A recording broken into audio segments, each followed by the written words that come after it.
Hebu nisikilize nikwambie basi. Ujue wewe jinsi ulivyo mzuri unatakiwa na wanaume kama sisi mabisho.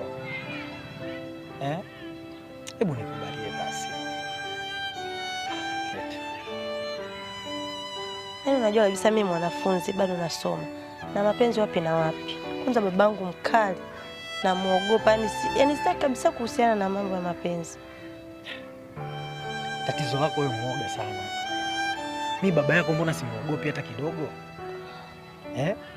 Alafu baba yako pia alikuwa kijana kama sisi. Kwa hiyo hata stage kama hizi alipitia. Alafu acha kumuogopa babako mwenyewe, mshenzi ambaye ameshindikana. Unaona babako? Kila siku unamuonaga mtaani huko. Baba. Ndiyo babako mshenzi. Babako anasimama na vitoto vidogo, yaani bora hata mimi nimesimama na wewe mkubwa kidogo. Babako malaya wewe. Mimi nafikiri humjui. Kwa hiyo sikilize.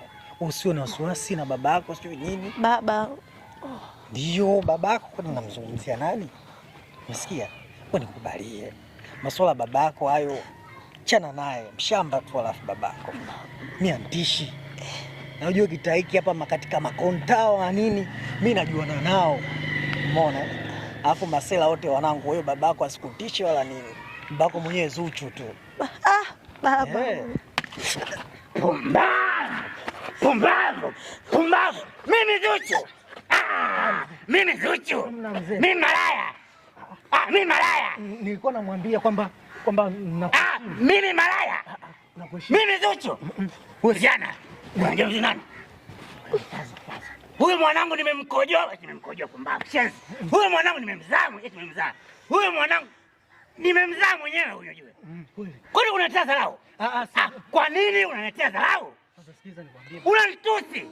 Unanivua nguo mbele ya mwanangu. Mimi malaya, mimi Zuchu, mimi bwege, mimi sifai.